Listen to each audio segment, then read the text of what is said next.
Niko Bergbom, perussuomalaiset ja AY-liike on ollut tässä aika tavalla tukkanuottasilla keskenään. Väline eivät ole lämpimät, näin voisi sanoa. Ja itse asiassa perussuomalaiset on verrannut AY-liikettä mafiaan. Sinäkin olet niin tehnyt. Niin oliko tästä edellä nyt mafiapomoja haastattelussa? No mä lähestyisin tätä asiaa siitä asiasta, että viime syksynä meille tuli uutisia. Useat mediat uutisoi siitä, että AY-liikkeessä on nyt voimakas tahto nimenomaisesti hyökätä hallituksen kimppuun ja perussuomalaisia kohtaan ja pyrkiä tavallaan romuttamaan perussuomalaisten kannatus. Eli AY-liike ikään kuin käynyt tämmöistä poliittista taistelua, mikä ei mun näkemyksen mukaan kuulu heidän perustehtäviin, vaan heidän perustehtäviin kuuluu työntekijöiden oikeuksien puolustaminen ja heidän etujensa ajaminen, mutta nyt he ovat tehneet itsestänsä poliittisen osapuoleen ja näin poliitikkona se näyttäytyy kummalliselta. Onko tämmöinen retoriikka, AY-mafia-puheet, niin allekirjoitat sen edelleen? No siitä voi tietysti jakaa erilaisia tyylipisteitä sitten kukin omalla kotisohvallaan, mutta kyllä mä katson, että AY-liikkeen tämänhetkinen toiminta, niin se on vahingollista koko Suomelle. Siinä aiheutetaan merkittävää vahinkoa suomalaisille yrityksille, suomalaisille veronmaksajille, jotka ei ole millään tavalla syypäitä tähän tilanteeseen. No mitä ajattelet nyt näistä lakoista, joista tänään kerrottiin ja jotka mahdollisesti ensi maanantaina alkavat? No tosiasia on se, että näillä lakoilla ei ole vaikutusta Suomen hallitukseen tai Suomen hallituspuolueisiin sen enempää muuta kuin, että se vaikeuttaa meidän työtä eli julkisen talouden tasapainottamista. Eli nämä kohdistuu nimenomaan suomalaisiin veronmaksajiin, suomalaisiin yrityksiin, jotka eivät ole syypäitä tähän tilanteeseen, missä me ollaan. Eli jos katsotaan hallitusohjelmaa, niin meidän tavoitteena on saada 100 000 uutta suomalaista työelämää, jolla me saadaan verotuloja tälle valtiolle, jolla me voidaan ylläpitää se hyvinvointivaltio, jonka taloudellinen tasapaino on tällä hetkellä aivan järkyttävässä tilanteessa. Eli me ollaan äärimmäisen vaikeassa tilanteessa. Jos nyt ei näissä työmarkkinatoimissa onnistuta, mitä hallitus vie eteenpäin, niin me ollaan tilanteessa, jossa meidän täytyy leikata entistä enemmän. Ja haluaisin kyllä, että semmoiseen ei mentäisi, vaan me saataisiin suomalaiset nimenomaan töihin sitä kautta tienaamaan oman palkkansa ja se nostaa heidän elintasoa ja se auttaa meidän julkisen talouden tasapainoa. Matias Mäkynen, mitä ajattelet, näinkö on? Tämä perussuomalaisten puhe on tietysti korostetun karskea ja kovaa. Se on tällaista populistista, trumppilaista retoriikkaa, jossa yritetään tällä kovalla puheella viedä pois itse aiheesta ja itse näistä leikkauksista ja heikennyksistä, joita hallitus ajaa tätä keskustelua. Tässä äskeisessä keskustelussa esimerkiksi kukaan ei puhunut puolueesta, ei puhunut hallituksen kaatamisesta, vaan puhuttiin siitä, että nämä hallituksen toimet, politiikka nimenomaan heikentää työntekijöiden asemaa hyvin yksipuolisesti ja Suomen yrittäjät, Elinkeinoelämän keskusliitto on olleet nimenomaan omia vaalitavoitteitaan kirjoittamassa sinne hallitusohjelmaan. Nyt viedään näitä työmarkkina-asioita poliittisesti eteenpäin, joten hallitus on tehnyt itsestään tästä työmarkkinaosapuolen ja työmarkkinaosapuolilla on työmarkkinataistelutoimet silloin käytössä. Tämä on ihan itse aiheutettu tilanne, jonka hallitus on tiennyt, että se tulee heitä vastaan. Saat itse asiassa jatkaa tästä, mutta kysyn sitä ennen vielä varmemmaksi vakuudeksi. Tukeeko SDP näitä lakkoja? Ammattiyhdistysliikkeellä on täys oikeus ja oikeutus suojata omien jäsentensä työehtoja. Tässä on nimenomaan kysymys työehdoista, työntekijöiden taloudellisesta asemasta, sosiaalisesta asemasta, jota hallitus heikentää. Silloin on aivan selvää, että heillä on ihan kansainvälisen oikeudenkin mukaan oikeus suojata ja myöskin lakkoilla, vaikka se on erittäin epämiellyttävää jokaiselle työntekijälle, joka lakkoon joutuu jäämään näille järjestöille. Se on raskasta ja epämiellyttävää, mutta kun ei muita vaihtoehtoja ole, kun neuvotteluja ei ole valmiita käymään. Niko Bergbom, siinä jo vastustit vähän, mitä halusit sanoa? No tosiasia on se, että esimerkiksi sosiaalidemokraattien ja vasemmistoliittojen yhteys palkansaajajärjestöihin on aivan kiistaton. He saavat merkittävissä määrin vaalirahoitusta esimerkiksi palkansaajajärjestöiltä, kuten itse olet saanut. Niin mä ymmärrän siinä mielessä, että minkä takia te toistatte yksi yhteen eduskunnassa palkansaajajärjestöjen viestiä ja sitä propagandaa, mitä he tuottaa näillä painava syy-listoilla puolitotuuksillansa. Mutta edelleenkin palautan pallon siihen tilanteeseen, mistä tämä hallitus lähti, eli aivan järkyttävä velkamäärä. Ja jos mitään hallitus ei tekisi tämän kauden aikana, niin se kasvaisi yli 16 miljardia se velka per vuositaso. Niin tämä on niin kuin se lähtötilanne, missä me ollaan. Eli on pakko saada yksinkertaisesti aikaan toimia, jolla me saadaan yhä useampi suomalainen töihin. Et meillähän on rakenteellinen työttömyys siellä yli 7% tasolla, ja tämä on mun mielestä niin kuin aika järkyttävä tilanne, että muissa maissa on päästy huomattavasti alhaisempaan, että useampi ihminen on töissä Saksassa, Tanskassa, jossa se on 3% tasolla, kun Suomessa meillä on 7% työvoimasta työttömänä. Tämä on järkyttävää. Tämä on aivan järkyttävää. Meidän on pakko saada suomalaiset töihin, jolla nostetaan heidän elintasoa ja parannetaan palkansaajan asemaa. Jatketaan tästä tilanteesta, puhutaan leikkauksista vähänkin kuluttua, mutta viimeinen kysymys vielä ihan suoraan näistä lakoista. Mikko Bergbom, oletko sinä sitä mieltä, onko perussuomalaiset sitä mieltä, että missään kohdassa ei kannata antaa piiruakaan periksi, vaan jokainen uudistus tehdään? Siis nythän jokainen esitys, mitä hallitus tällä hetkellä valmistelee, niin ne valmistellaan kolmikantaisessa työryhmässä, missä on kuultavana sekä työmarkkinajärjestöjen puolelta elinkeinoelämän edustajat, Suomen yrittäjät kuin palkansaajajärjestötkin. Ja näissä kolmikantaisissa työryhmissä valmistellaan näitä kokonaisuuksia, eli heitä kuullaan jatkuvasti. Mutta nyt esimerkiksi joulukuussa SAK päätti lähteä tästä vientivetoisen palkkamallin neuvotteluista ulos. Et se on siinä mielessä hassua, että kun he väittävät, että hallitus ei kuuntele eikä neuvottele, niin he ovat se osapuoli, joka on lähtenyt näistä Mutta vaikka tässä pois. olisi kovia vaikutuksia ensi viikolla luvassa, niin tässä vaiheessa ei periksi. Ei missään nimessä. Että mun mielestä aika selvä viesti on annettu, että jos palkansaajajärjestöt toisivat pöytään sellaisia esityksiä, joilla on julkiselle taloudelle positiivisia vaikutuksia ja jolla saadaan suomalaiset ihmiset töihin, niin totta kai sellaisia esityksiä kannattaa kuunnella. Ja kuten sanoin, näissä kolmikantaisissa työryhmissä heitä myös kuullaan jatkuvasti. Eli tämä on mun mielestä vähän käsittämätöntä, että väitetään, että ei kuulla, kun koko ajan kuullaan, niin neuvotellaan heidän kanssa. Matias Mäkynen. Kun hallitusohjelma julkaistiin, niin hallituspuolueet pääministeristä lähtien kaikki ministerit perustelivat sitä sillä, että nyt tehdään pohjoismaista työmarkkinapolitiikkaa ja pohjoismaisia uudistuksia, jotka muissa Pohjoismaissa on kaikissa jo tehty. No nyt kun näitä esityksiä on sitten valmisteltu erittäin tarkkojen hallitusohjelman linjausten mukaisesti, niin selviääkin, että itse asiassa kaikki ne menevät alle pohjoismaisen linjan. Samalla unohdetaan tästä pohjoismaisuudesta juuri se, että kaikissa Pohjoismaissa nämä uudistukset on tehty kolmikantaisesti. Eli samalla kun työntekijöiltä on jotain etuja ehkä heikennetty, niin samaan aikaan jotain turvaa on vahvistettu. Tämä on aina yhteistyötä, tasapainon hakemista. Ja se on nyt se isoin pohjoismainen asia, joka on täysin jäänyt hallitukselta unohtunut. Ja siksi ollaan tässä tilanteessa, että on täysi työmarkkinakaos käynnissä, josta hallitus on vastuussa, koska he ovat kirjanneet hallitusohjelmaan erittäin yksityiskohtaisesti elinkeinoelämän keskusliiton ja Suomen yrittäjien tavoitteet, ja nyt sitten vastaavat siitä, että ovat työmarkkinaosapuoliksi lähteneet. Tämä on aivan käsittämätön tämä kokonaisuus, kun te koko ajan unohdatte sen, että kaikissa muissa Pohjoismaissa on huomattavasti vahvempi valtion talous tällä hetkellä.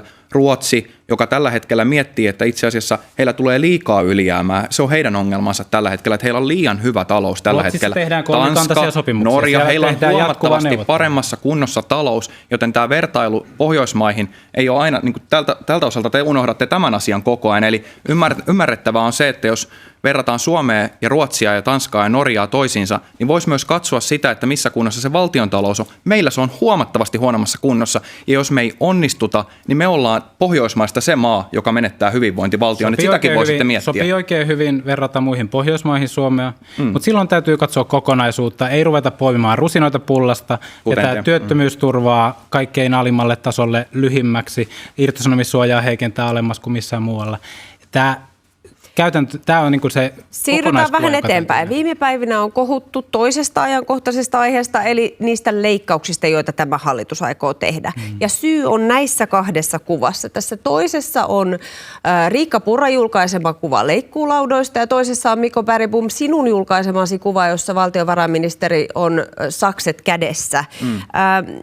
Mikko Bergbom, onko leikkauksissa perussuomalaisten mielestä jotain vitsikästä tai vitsailtavaa? Mua ei naurata tämä Suomen tilanne tällä hetkellä yhtään, eikä se pitäisi naurattaa ketään muutakaan. Ei kysy nyt naurattaako Suomen tilanne, nyt kysyn, että onko perussuomalaisten mielestä leikkauksissa jotakin naurattavaa? Ei tässä ole mitään naurettavaa. Ei siinä ole mitään naurettavaa, että meidän julkinen talous on siinä kunnossa, että jos me ei onnistuta nyt, niin meillä ei hyvinvointivaltio. Että se on niin kuin oikeasti se tosiasiallinen tilanne.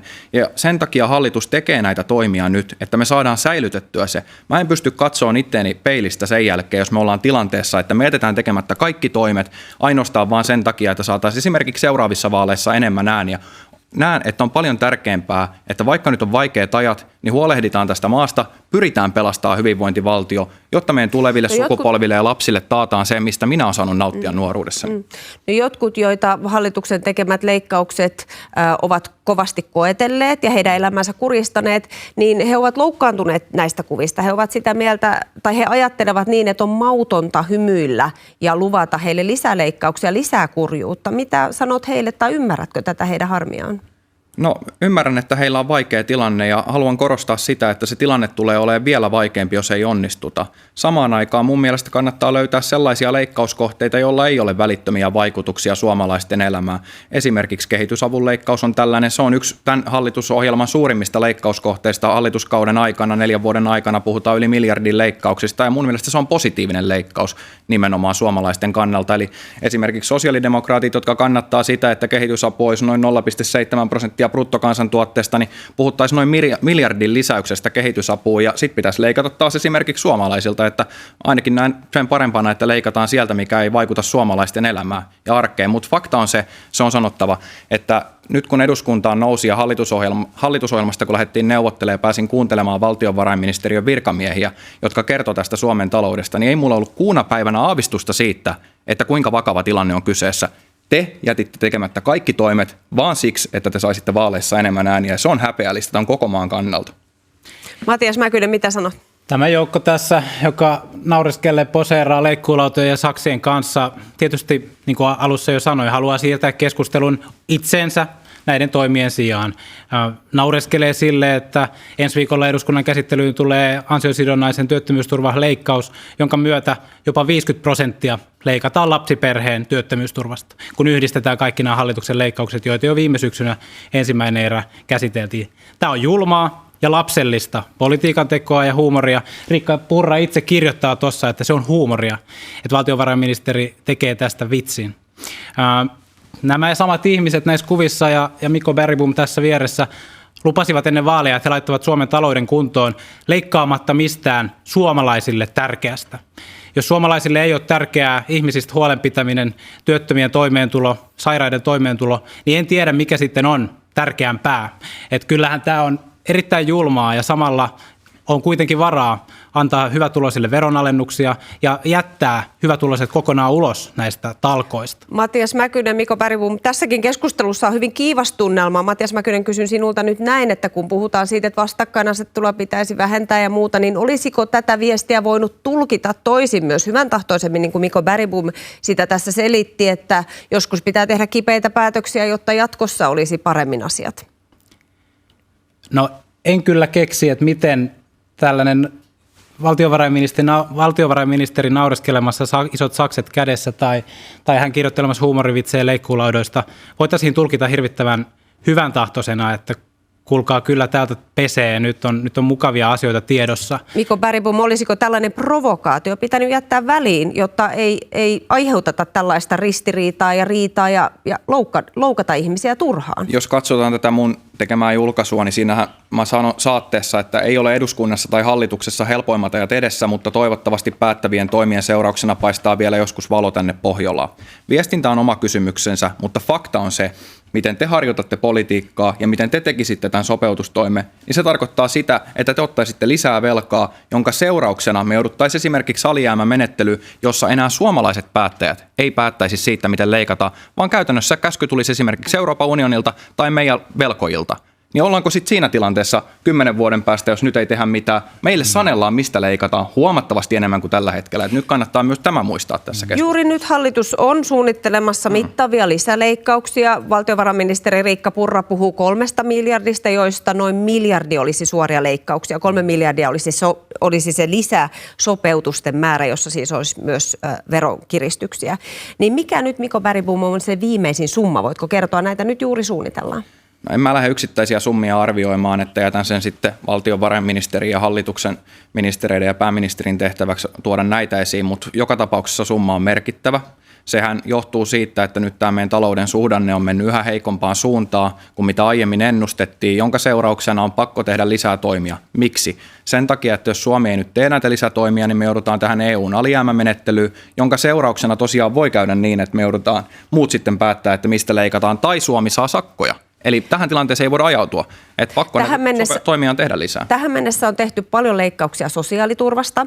Moni koki, että perussuomalaisten mielestä niitä ei olisi pitänyt tehdä. Ja mitä sanot heille, jotka ajattelivat näin, että perussuomalaiset pitävät huolta siitä, että sosiaaliturvasta ei leikata, että kaikkein köyhimmiltä ei leikata, niin miten nämä lisäleikkaukset, tulevatko ne kohdistumaan edelleen näihin samoihin ihmisryhmiin vai kenties joihinkin muihin? Mä uskon, että perussuomalainen äänestäjä äänestää ensisijaisesti perussuomalaisia sen takia, että me muutetaan muun muassa aivan merkittävällä tavalla Suomen maahanmuuttopolitiikkaa, eli laitetaan se nyt remonttiin ja kuntoon, jotta maahanmuutto, joka tähän maahan tulee, olisi Suomelle turvallista eikä sille aiheutuisi julkistaloudellista vahinkoa, kuten tällä hetkellä aikaisemmin on ollut.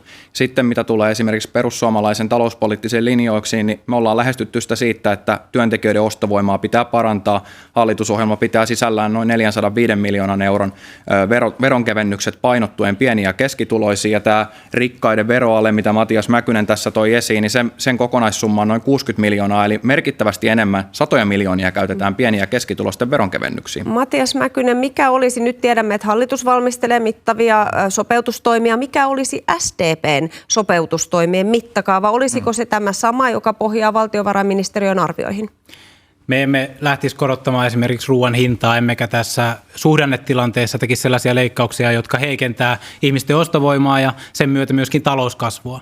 Et me nähdään, että tämä suhdannetilanne, jossa nyt ollaan, täytyy myös ottaa huomioon. Esimerkiksi rakennusalan kriisi, siihen täytyy hallituksen edelleen kiinnittää enemmän huomiota. Myöskin teollisuudessa on näiden lakkojen lisäksi erittäin vaikea tilanne. Et kyllä tässä täytyisi myös ottaa tämä tilanne, jossa ollaan huomioon, kun ruvetaan mitoittamaan. Me saimme viime torstaina valtiovarainministeriön ensimmäiset materiaalit ja me käymme nyt tätä tilannetta läpi ja tulemme kyllä eduskunnan keskustelussa kertomaan oman vaihtoehtomme ja hyvin myöskin sen perustelemaan. Mikko Bergbom kertoi tässä erittäin rehellisesti ja suoraan nyt sen, että perussuomalaisilla on kysymys nimenomaan maahanmuuttajien kiusaamisesta ja siinä samalla voidaan vaikka kuinka paljon leikata suomalaisilta pienituloisilta. Se on täysin toissijaista. Työntekijöiden etuja voidaan heikentää miten paljon vain. Ja lähetysaika välityt valitettavasti. On pakko saada kommentoida. Tämä on aivan käsittämätön. Saat hyvin lyhyen kommentin. Tämä on käsittämätön väite.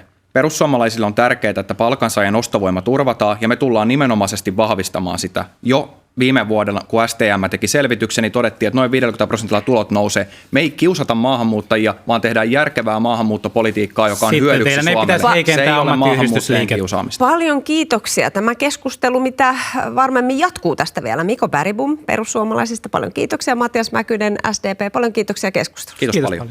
Kiitos.